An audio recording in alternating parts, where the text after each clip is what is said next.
Habíamos quedado en hablar sobre el hambre, pues, pero en realidad como esto no es nada temático, no podemos llegar a buscar una visión de lo que es un concepto como lo hacen los filosofastros. Pero el hambre sí es importante verlo en el carácter de la temporalidad, lo que quiere decir del tiempo. Todo el hombre es un carnívoro del tiempo. De alguna manera quiere tener el tiempo para sí mismo, poder explotarlo, por ir detrás de él. De hecho, una manera de ver esto es en la cámara. La cámara es un ojo frío, un ojo muerto, como lo diría Dalí, pero también es a la vez la posibilidad de recuperar el tiempo, de poder ir atrás y tener una memoria, pero no solamente de encontrarla, sino de también de abrir la posibilidad de ser otro. Es decir, dentro de 10 años, 5 años, no sabré si el que hice esto es Brian o José o María. Nunca se va a poder saber. Esto es una fase interesante del hambre temporal, pero también debemos recordar algo que va un poco más allá, que es que además de separarnos del hambre física, hambre íntimamente europea, porque el europeo tiene su hambre física para poder tener riquezas y poder consumirlas. El hambre que vivimos hoy en día, específicamente en Colombia, no es un hambre de cultura. Todos sabemos sobre la inutilidad de la escuela. Sabemos cómo los grandes criminales han sido bachilleres. Sabemos cómo los grandes ladrones de nuestros países salen de las mejores universidades. Sabemos lo que eso es ocupar uno de esos puestos laureados y sucios en las universidades. Pero más aún, sabemos que nos morimos. Deslealmente podríamos decir que una de las pocas salidas del mundo y a su putrefacción es la muerte. Entonces, el hambre en realidad sería la muerte. ¿Por qué? Porque todos lo queremos vivir. De alguna manera todos queremos consumirla, pero ninguno se acerca a ella con tal de no estar satisfecho y morir.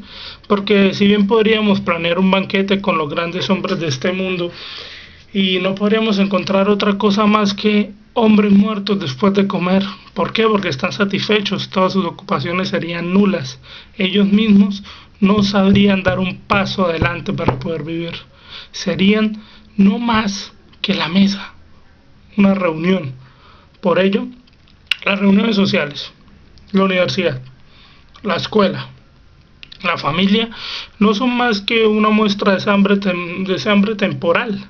Y no solamente un hambre temporal, sino que diría más bien un hambre fisiológico. Pero fisiológico no en la medida de una lógica aristotélica prostituida como la vemos hoy en día en los estrados judiciales, ni de una fisis vista simplemente desde la perspectiva de Hipócrates y el cuerpo como un soma, sino como una fisiología propia. Es decir, que nuestro cuerpo se reconstruye a través de este hambre, que la cara que presentamos, que las manos, que el poder que sentimos se desarrolla a través del hambre de vivir. Bien podría hablarse de la voluntad de poder o de cualquier otra falacia, pero en realidad podríamos encontrar ese punto en el libro. ¿Por qué? Porque el libro en realidad manifiesta una obra de arte del hombre. El hombre como tal es un libro, costillas, cuerpo, cabeza, entrañas, todo está dentro del libro, pero el libro es un familiar que no tiene raíces. Él es hijo de la nada, porque el pensamiento, como bien sabemos, no tiene familia, así como el idioma en el que estoy hablando no tiene una familia como tal, porque además de ser yo un conquistador o conquistado, el idioma que hablamos, como lo ha dicho Raúl Ruiz, es un mero idioma flotante. El español en realidad no me identifica para nada y muchísimo menos me siento identificado con él, cosa que sería bastante banal y triste. Deberíamos ir en realidad a esta fisionomía del poder y del hambre como una institución de la naturaleza. Pero ¿de qué naturaleza hablo? No estoy hablando de nuevo de la naturaleza biológica que se desarrolla, postulados de Darwin y muchísimos otros que en realidad lo que siguen es una línea evolutiva.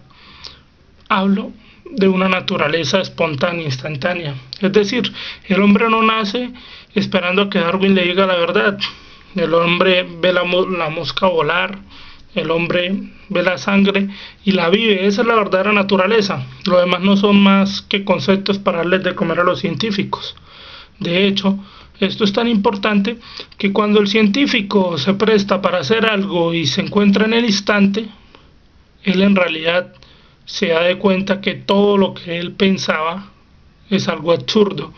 Pero en la medida en que no puede ir a la universidad y tiene que darle de comer a sus hijos, lo postula, lo comunica y lo hace libro y sale un gran doctor. Pero en el fondo la vida se transforma en una mera mentira, así como puede ser la vida de un policía buscando ideales que son rotos por sus opresores y a la vez sus amos, así como se vuelve mentira la vida del presidente, que sabe que tendrá que elegir entre un rebaño de 100, 45 para morir, a 40 les dará una bonita casa para luego matarlos, y a los otros simplemente los dejará vivir en su estado salvaje para luego poder ser judicializados por la